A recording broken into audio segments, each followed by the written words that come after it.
Today is my birthday, and I can't wait to get home and celebrate. However, my mother-in-law, Barbara, has a knack for calling at the worst times, and today is no different. Sadly, today is also my mother's funeral. Despite knowing this in advance, Barbara kept calling repeatedly. I thought it must be urgent, so I answered, but I couldn't step away and had to put her on speaker. Her voice echoed throughout the venue, and my father, John, started trembling. Things quickly spiraled out of control. My name is Naomi, and I'm 43 this year. I've been with my husband, Alex, since our student days, and we've been married for 17 years. Alex is usually reserved and doesn't talk much, so sometimes it's hard to know what he's thinking. But I know he cares about me deeply. Whenever Barbara harassed me, Alex always stood by my side. Barbara is a difficult person, and even my parents opposed our marriage because of her, especially my mother. She would say, "Marriage isn't just about love. It involves the whole family. I'm worried you might suffer in the future." Despite my mother's advice, I married Alex, but Barbara's harassment was hard to bear. Every time I consulted Alex, he would speak to her, but she would just mumble under her breath when no one else was around. When I couldn't take it anymore, my mother would reassure me, saying, "It's okay, you'd have me and Alex, don't you?" A few days ago, my dear mother passed away. I was devastated. I couldn't eat or sleep. Alex took care of me, handled the household chores, and took time off work to arrange the funeral. On the day of the funeral, he took a day off to help my father, Michael, and me. Even during this time, Barbara kept harassing me, calling relentlessly with demands like going shopping or buying rice, completely disregarding my situation. I eventually went shopping with her just once. Barbara knew about my mother's death. She had experienced the loss of her own parents, but still treated me poorly, making me dislike her even more. Alex always takes my side, but Barbara resents that too. After Alex confronted her, she called me and said, "Your child has grown up like this. It must be the parents' fault," and hung up without letting me respond. My mother raised me with love and sometimes strictness, and I'm proud of her. I've never spoken ill of her. I know I need to do something about Barbara, but before I could figure it out, the day of my mother's funeral arrived. It was the last day. I could see my mother, and I wanted to give her a grand farewell. I asked Barbara if she was going to attend, but she didn't want to. To be honest, I didn't want Barbara to come to the funeral either, so it worked out for me. She didn't even send a condolence telegram or offer any condolence money. I already knew she was that kind of person, so it didn't bother me much, but it was typical Barbara. I'm really sorry, but I'm truly embarrassed by her behavior. She wasn't like this before my father passed away. Alex apologized, but I told him I prefer to keep my distance from her as much as possible. Despite sharing my feelings many times, Barbara keeps reaching out, which is exhausting. Alex, stuck in the middle, must be having an even harder time. At my mother's funeral, the attendees included me, Alex, my father, my mother's relatives, and Alex's father, James. James and Barbara are divorced and don't get along well, but both have a good relationship with me and Alex. Barbara has always had a bad attitude. James often said, "If you ask me why I married her, I can only say it was a spur-of-the-moment decision." When I told him about my mother's passing, he responded, "I'm sorry for your loss. I only met your mom a few times, but she was wonderful. Of course, I'll attend the funeral."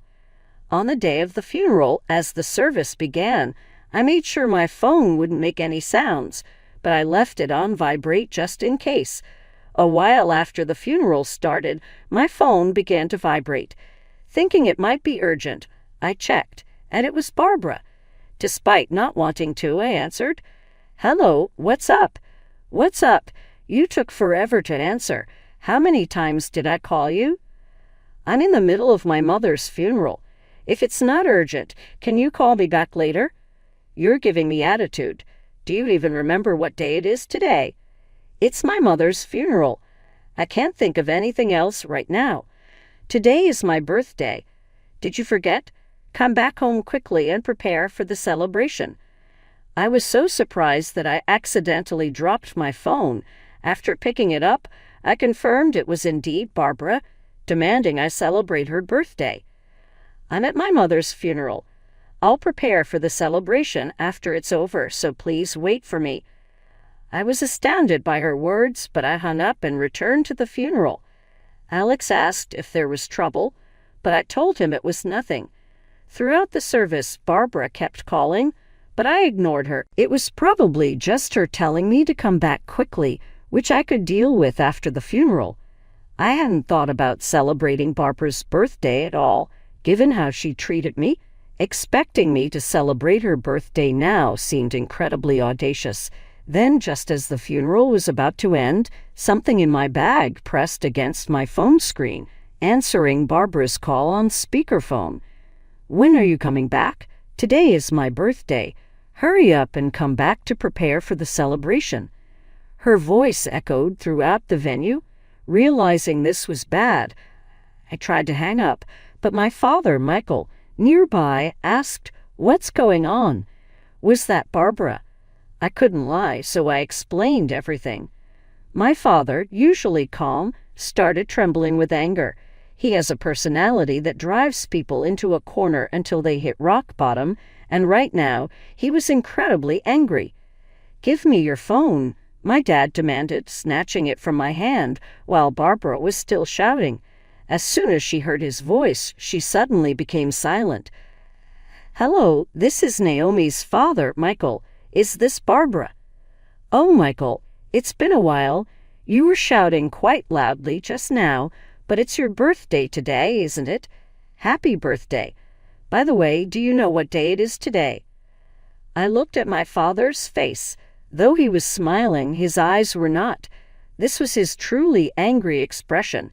I had hardly ever seen him angry, but once I witnessed him getting furious when a man bumped into my mother on the street and then berated her instead of apologizing.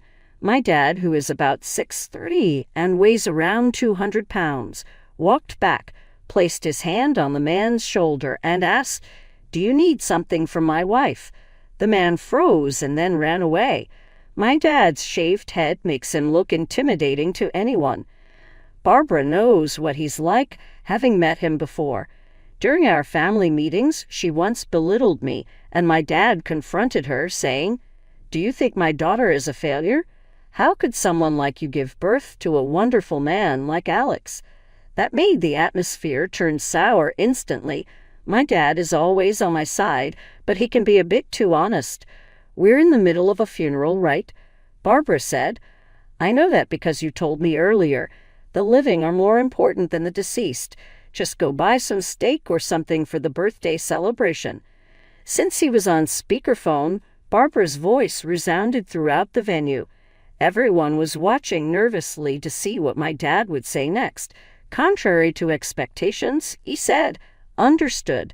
The funeral will be over soon, so I'll tell Naomi to head straight there." I was so surprised I blurted out, "Wait a minute, Dad, I'm not going." My dad put his index finger to his lips and gestured for me to be quiet.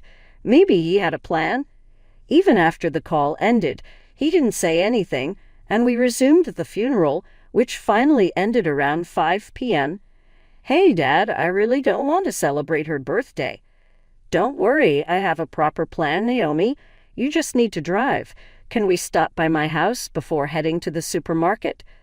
I felt uneasy, not knowing what my dad was thinking, but I had absolute trust in him. Even though I wasn't convinced, I decided to follow his instructions. Alex, who had taken time off work, went back to work right after the funeral and didn't come with us to Barbara's house. At the supermarket, my dad bought a cake and steaks, then returned to the car with a large envelope from the house. "The funeral just ended, and I'm really sorry to ask this of you, but could we go to Barbara's house next?"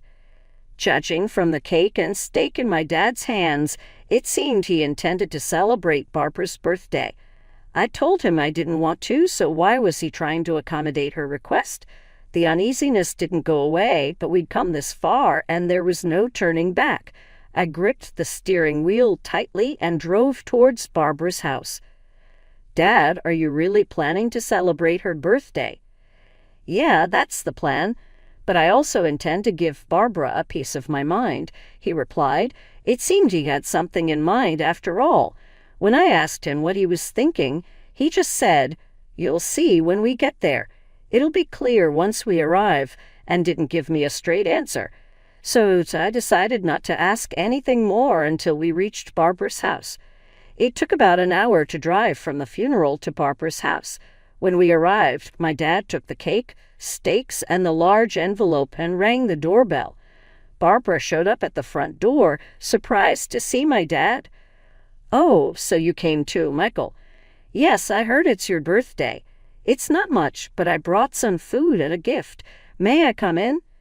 Barbara hesitated at first, seeing my dad eager to enter.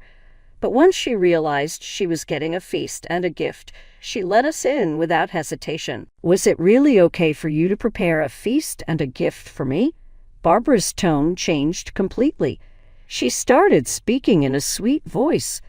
I grilled the steaks and arranged them on the dining table, along with the cake. "Wow, the steaks and the cake look delicious. Shall we eat?" "Before we eat, please wait a moment," my dad interrupted just as Barbara was about to dig in with her knife and fork. I was curious about what he was going to say, but Barbara was visibly frustrated. "What is it?